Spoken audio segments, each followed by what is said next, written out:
ध्यानाभ्यास के लिए कृपया अपने नेत्रों को बंद कर लीजिए।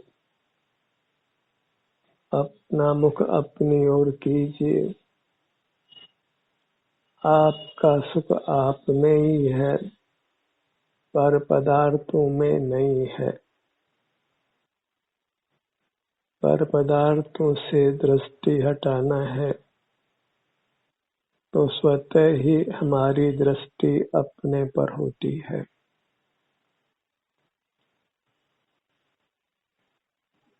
सब जीवों को अपने शरीर में सुख या दुख का अनुभव होता है।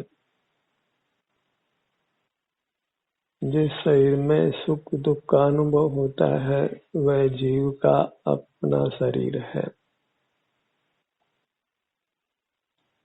वही ध्यान का ध्येय है।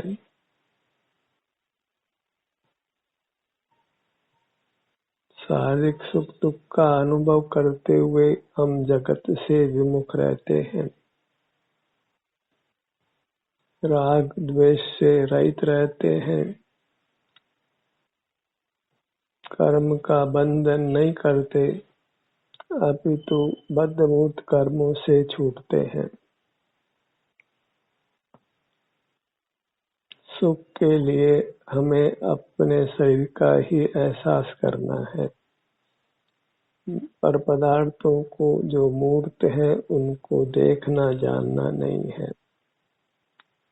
संसार यात्रा मूर्त पदार्थों के आश्रय से ही होती है।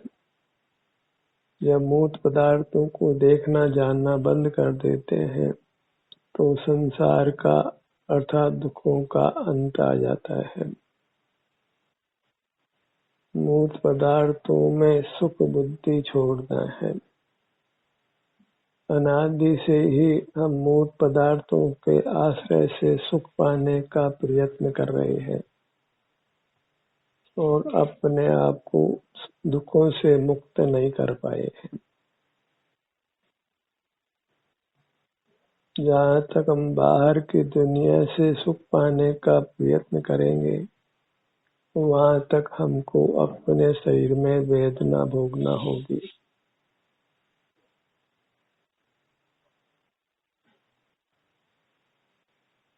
बाहर में सुख का साधन होने का भ्रम छोड़िए।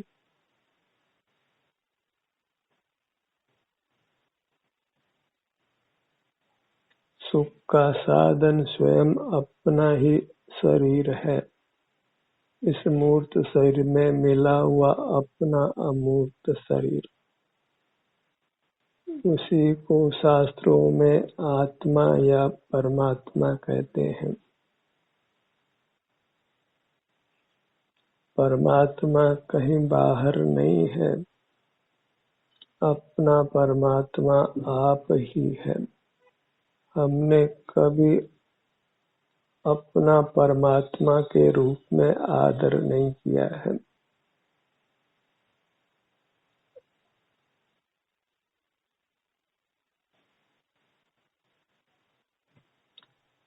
अन्य को ही परमात्मा के रूप से हम स्मरण करते हैं,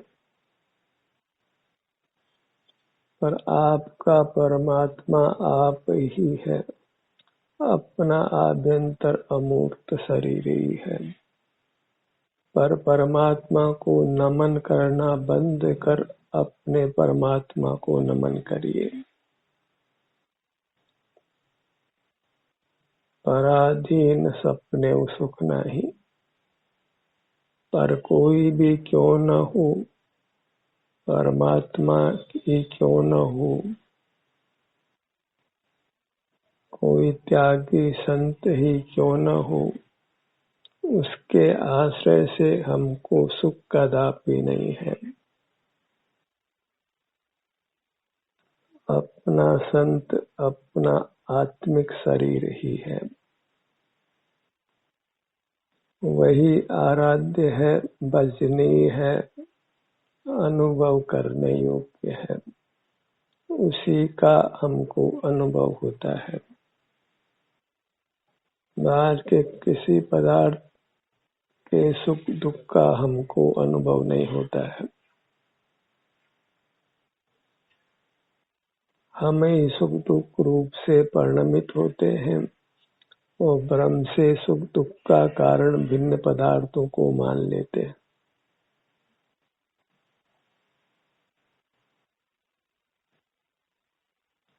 अपने मूर्त को लक्ष्य में लेकर रखिए और इसका लक्ष्य छोड़ना नहीं है। अपने शरीर का ही एहसास करते रहना है। जब शरीर में वेदना नहीं हो तो हम सुख का अनुभव करते हैं। वेदना का नहीं होना ही वास्तविक सुख है।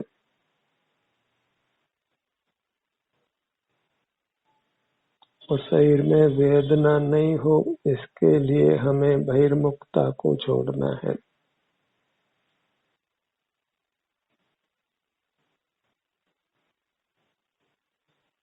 अंतर में ठहर कर हम अपने शरीर को हमेशा के लिए वेदना से मुक्त कर सकते हैं, अर्थात अपने को सुखी कर सकते हैं। सुख के रूप में हम विषय सुख को ही पहचानते हैं, इंद्रिय सुख को ही पहचानते हैं, भौतिक सामग्री को ही सुख का साधन मानते हैं। अपने शरीर में वेदना नहीं है इसको सुख का स्वरूप नहीं मानते हैं, जबकि जब वेदना नहीं होती है तो हम अपने को सुखी ही कहते हैं। कोई पूछे कि आप सुखी हैं, यदि शरीर में वेदना नहीं हो तो हम यही उत्तर देते हैं कि हम सुखी हैं।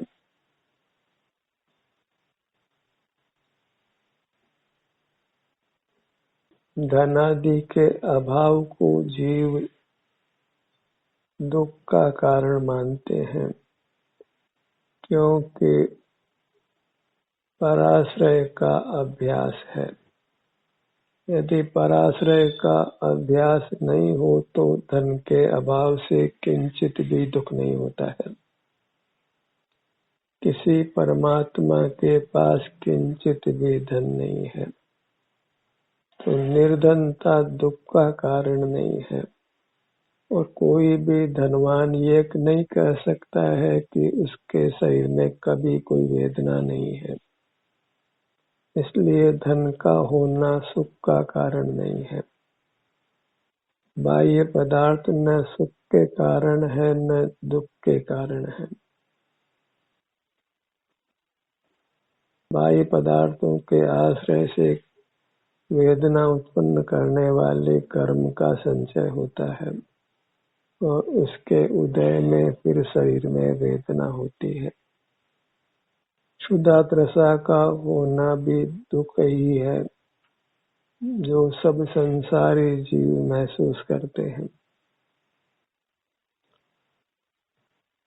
हमको अपने को क्षुधातृषा से भी मुक्त करना है।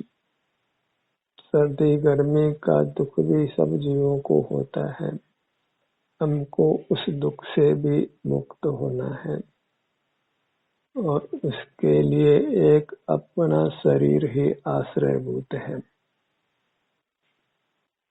अपने शरीर का आश्रय करते हुए रहने का अभ्यास करने से हम सर्व प्रकार की वेदनाओं से मुक्त होते हैं। वही सुखी होना है। सुख के लिए विषय सुख की कल्पना नहीं करना है। बहिर्मुख जीव ही विषय सुख को सुख मानते हैं और जहाँ हम अंतर्मुख रहने का अभ्यास करते हैं तो शरीर में वेदना का नहीं होना ही सुख है और वेदना का होना ही दुख है।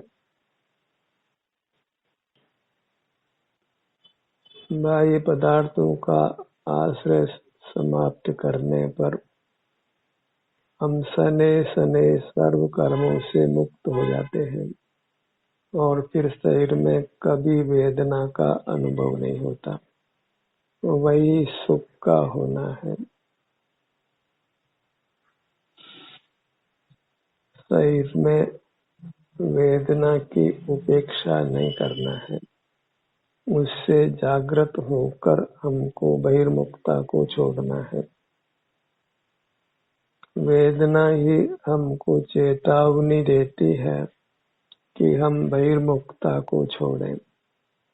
हम उसकी मुख चेतावनी को समझते नहीं हैं। वेदना भोगकर भी हम बहिर्मुख ही होते हैं। बाहर में ही वेदना मुक्ति का उपाय ढूंढते हैं, जबकि वेदना को भोग लेना ही वेदना से मुक्त होने का यथार्थ उपाय है। बाहर में कोई ऐसा पदार्थ नहीं है जो हमको वेदना से सदा सदा के लिए मुक्त कर सकता हो।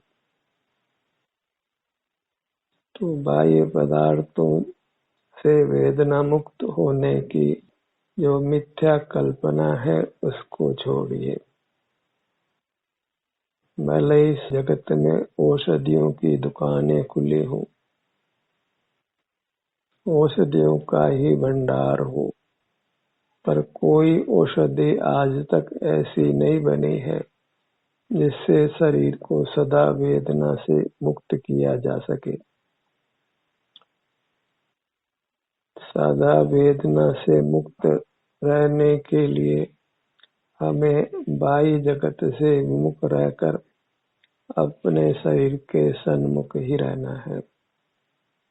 खुली इंद्रियों से हम अपने शरीर के सन्मुख नहीं होते, तो इंद्रियों को बंद रखना है, क्योंकि हमारा अमूर्त शरीर इंद्रियों का विषय नहीं है। वह मात्र संवेदन गोचर है। उसमें जो सुख दुख का अनुभव होता है उसी से अपने अमूर्त शरीर का ग्रहण होता है, अन्य किसी प्रकार से नहीं होता, क्योंकि अमूर्त पदार्थ ज्ञान का विषय नहीं बनता है। अपना अमूर्त शरीर मात्र सुख दुख रूप से वेदन में ही आता है, और वह सुख दुख का वेदन कर लेना ही मोक्ष का मार्ग है। अन्य मोक्ष मार्ग की कल्पना नहीं करना है। वही चारित्र है और वही धर्म है। लोक में भले ही शारीरिक सुख दुख का अनुभव करने को चारित्र नहीं माना जाता हो, पर यथार्थ चारित्र वही है, यथार्थ धर्म भी वही है। उसको धर्म रूप से स्वीकार नहीं करने के कारण ही जीव बाहर में धर्म को ढूंढता है और धर्म को प्राप्त नहीं करता है, क्योंकि धर्म बाहर नहीं है। अपनी मूर्त ही धर्म स्वरूप है। उसी को ग्रहण करना अर्थात उसी के सुख दुख का वेदन करना धर्म है।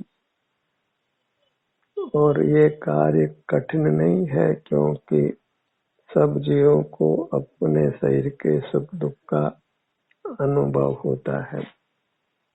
जब चाहे तब वे अपने शरीर के स्वास्थ्य को सुख दुख को अनुभव में ले सकते हैं। उसके लिए किसी भिन्न साधन की आवश्यकता नहीं है। बस बाहर से ध्यान हटा लेने पर शरीर में जो भी सुख दुख की स्थिति है, वेदना है या नहीं है, दोनों ही स्थितियों का हमको अनुभव होता है और उसमें कोई समय भी नहीं लगता है। बस हमको इसे धर्म रूप से स्वीकार करना है।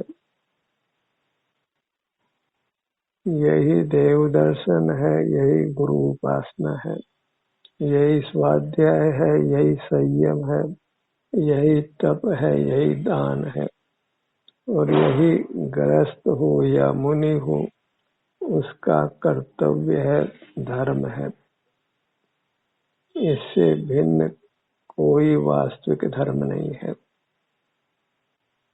और ये धर्म के रूप में भले ही प्रसिद्ध नहीं रहा हो, इसी हेतु से जीव धर्म को नहीं पाते हैं। मोक्ष मार्ग दुर्लभ रहता है। शरीर में सुख दुख का अनुभव होने पर भी जीव इसको धर्म रूप से स्वीकार नहीं करते हैं, अंगीकार नहीं करते हैं और बहिर्मुख रहकर ही सुखी होने का हर संभव प्रयत्न करते हैं। बाहर से ही सुखी होना चाहते हैं, बाहर में कुछ करके, कुछ जानकर, कुछ पाकर सुखी होना चाहते हैं।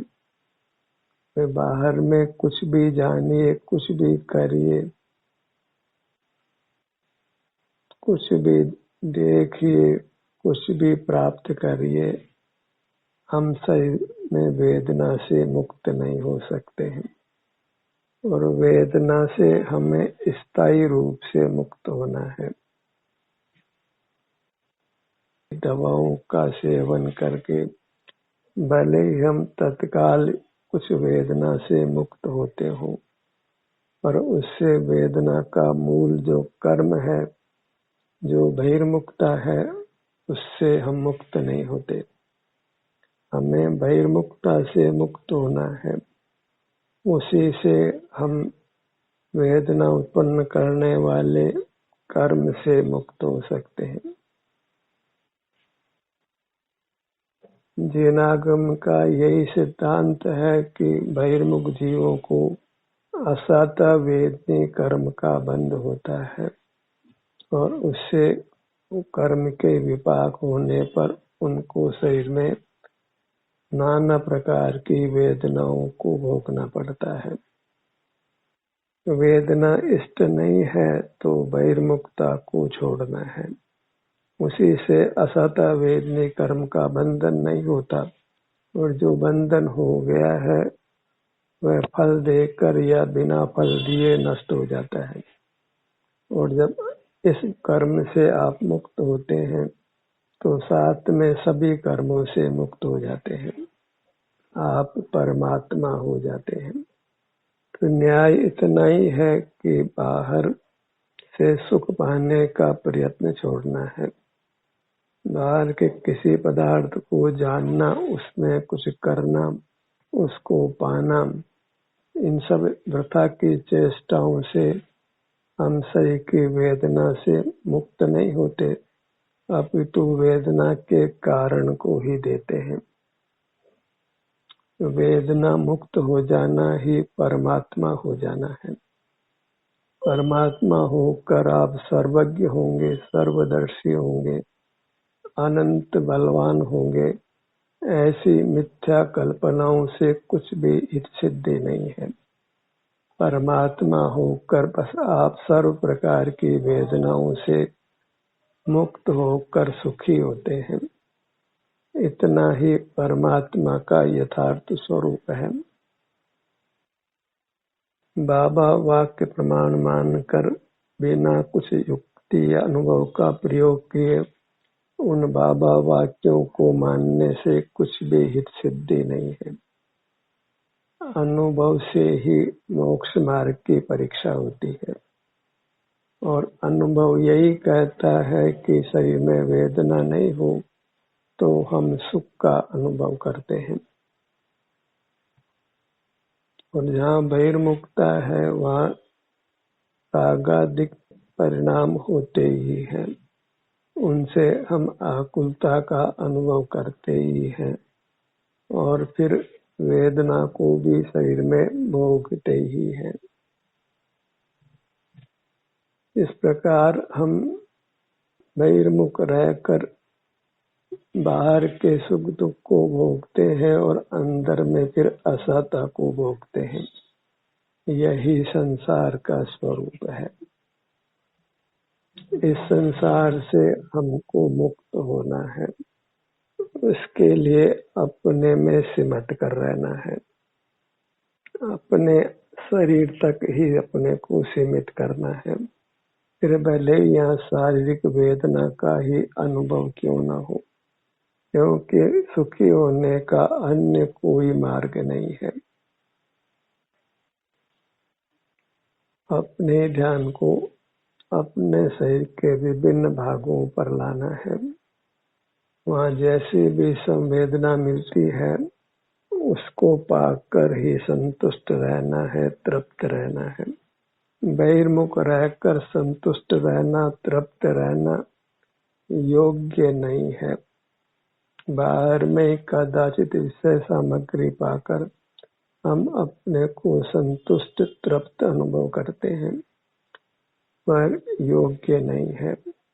उस विधि से हम कभी सदा के लिए वेदना से मुक्त नहीं हो सकते हैं। बहिर्मुख जीवों को यदा कदा कभी भी वेदना का प्रसंग उपस्थित हो जाता है। एक वेदना से मुक्त होते हैं और दूसरी वेदना खड़ी हो जाती है। इस प्रकार सारा जीवन ही वेदना से मुक्त होने के प्रयत्न में व्यतीत होता है। क्षुधा लगती है तो भोजन की व्यवस्था कर भोजन सेवन कर हम क्षुधा से तात्कालिक निवृत्ति पाते हैं। थोड़े समय में फिर क्षुधा हो जाती है। तो सब शारीरिक दुखों की यही स्थिति है कि बाह्य साधनों से हम तात्कालिक कुछ आराम पाते हैं, लेकिन फिर वही वेदना या अन्य प्रकार की वेदना उत्पन्न हो जाती है। सर्व प्रकार की वेदनाओं से सदा के लिए मुक्त रहने के लिए बाह्य साधनों का विश्वास छोड़िए और अंतरंग में अपने शरीर का ही विश्वास कीजिए। और अपना शरीर व मूर्त में मिला हुआ अमूर्त है, सुख स्वभावी है, उसी में सुख दुख का परिणाम होता है। उस अपने परिणाम को ही भोगते हुए रहना है। सुख दुख दोनों में ही समता धारण कर अंतर्मुख बने रहना है। बहिर्मुख होने से दुखों से निवृत्ति होना संभव नहीं है। हम बहिर्मुखता कर ही सुख पाने का प्रयत्न करते आए हैं। अनंत काल इस प्रकार बीता है, लेकिन आज भी शरीर में वेदना होती है।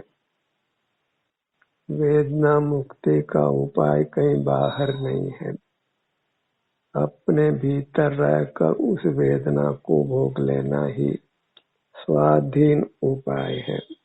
और वेदना नहीं है तो स्वाधीनता से अपने भीतर सुख से रहिए। कर्म का इतना संबंध है कि जब जब हम अपना मुख अपनी ओर करते हैं तो शरीर के किसी न किसी भाग में कुछ वेदना का अनुभव में होता है, क्योंकि अभी कर्मों का संबंध बना हुआ है। तो उस वेदना को भोग कर हमको कर्मों से मुक्त हो जाना है। वेदना भोगने की सहिष्णुता नहीं होने से ही जीव प्राय ध्यान का अभ्यास नहीं करते हैं। ध्यान से दूर रहकर इंद्रिय ज्ञान में ही खड़े रहते हैं और उससे दुर्गति जाने का कारण देते हैं। मनुष्य भाव को खो देते हैं।